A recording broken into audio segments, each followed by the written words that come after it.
ये कहाँ रुकना, ये डाइवर्जनरी है, ये बात डाइवर्जनरी है कि बेंच किसने बनाना है। भाई असल बात ये है, आप इलेक्शन कराओ, सारा मामला खत्म हो जाता है। आइन कहता है election not later than a date in 90 days, ये नहीं कहता कि within 90 days, not later than 90 days. So असल इशू ये है, उसको डाइवर्ट उससे करने के लिए, डाइवर्जन के लिए मुख्तलिफ इशूज उठाए गए हैं। अब इसमें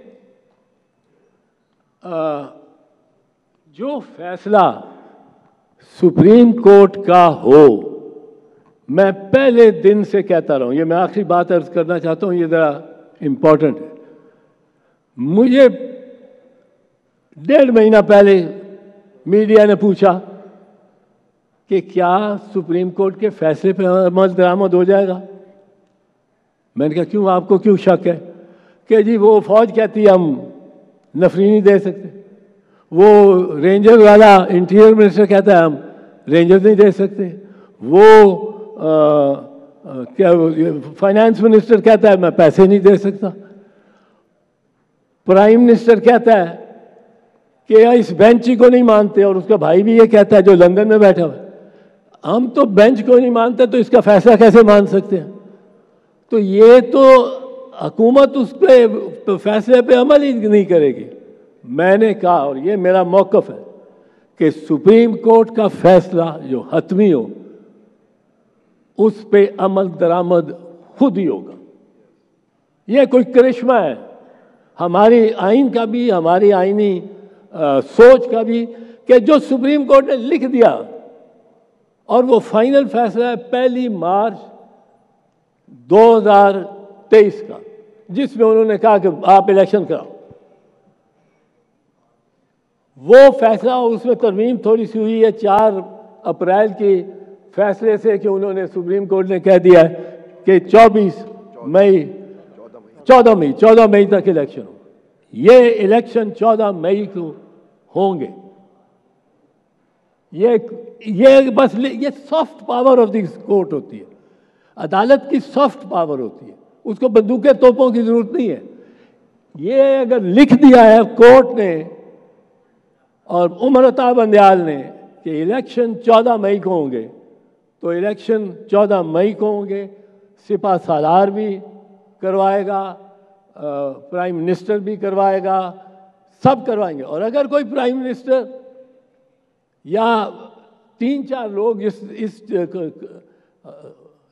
इस कोशिश में पाए गए कि इलेक्शंस ना हो और सुप्रीम कोर्ट को डिसोबे किया जाए, जैसे प्राइम मिनिस्टर ने तो कह दिया, लॉ मिनिस्टर ने तो कह दिया, इंटीरियर मिनिस्टर ने तो कह दिया, अब जिसने कह दिया कि हम नहीं मानेंगे सुप्रीम कोर्ट के वर्डिक्ट को, मैं ये समझता हूँ उसको जब तलब करेगी अदालत, वो आएगा तो उससे पूछा जाएगा ये तुमने बयान दिया, आपने बयान दिया कि आप मानते ही नहीं सुप्रीम कोर्ट और इस फैसले को। वो यहाँ या ना करेगा, हाँ ही करनी पड़ेगी, तो वहीं कन्विक्ट होगा। अगर वो ना करेगा तो नेक्स्ट डे एविडेंस बुला लिया जाएगा उसको कन्फ्रंट करने के लिए। वो जो टेप चलती है कौमी असेंबली में, वो ट्रांसक्रिप्ट वो मंगा लिया जाएगा, और next day he will be convicted and sentence may be to till the rising of the court, जिस तरह यूसुफ रज़ा गिलानी से हुआ, और 5 साल के लिए डिस्क्वालीफाई होगा। ये इनको पता लगना चाहिए।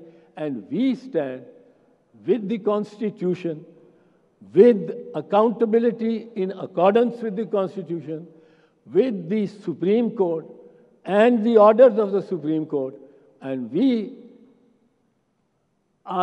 may have to march. अगर ये डिफाइंस सुप्रीम कोर्ट की सिपा सालार और उसके इदारे की तरफ से भी होना शुरू हो जाती है, और इस वक्त ये बड़े है कि सिपा सालार हमारे साथ है, पर मैं कहता हूं अगर ये ऑर्डर सुप्रीम कोर्ट का रहे, कोई दुनियावी ताकत नहीं है जो उसको डिफाई कर सकती है।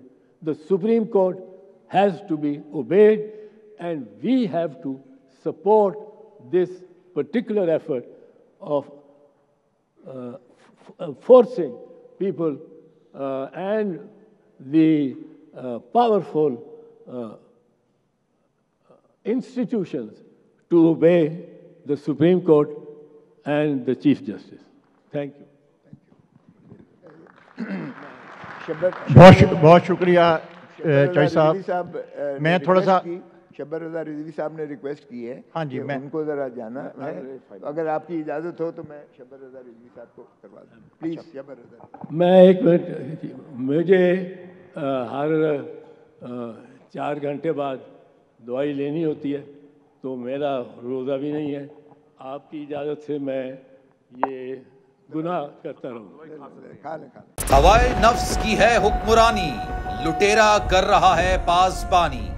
बोल न्यूज के मार्केटिंग हेड आकाश राम ताहा लापता, तफ्तीशी इदारे जवाब देने से कासिर। अहले खाना परेशान, बेटे की जुदाई में माँ गम से निढाल। जो बच्चो हिंदू पर आए थे जो को आने पाकिस्तानी, मुझे मेहरबानी करे पंजो आकाश वापस कयो। हुकूमत से बेकसूर और मुहिब्बे वतन बेटे की बाजियाबी के लिए फरियाद।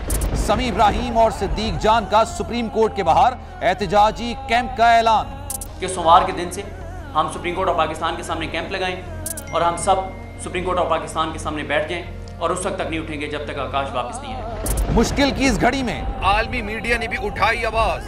CNN, आज तक, इंडिया टुडे, टाइम्स नाउ समेत आलमी मीडिया ने आकाश राम के अगवा के खिलाफ दिया बोल का साथ। उफ क्या जुल्म है, बोल इंसाफ का मुंतजिर। सब्सक्राइब करें और बेल दबाएं ताकि कोई खबर रह न जाए।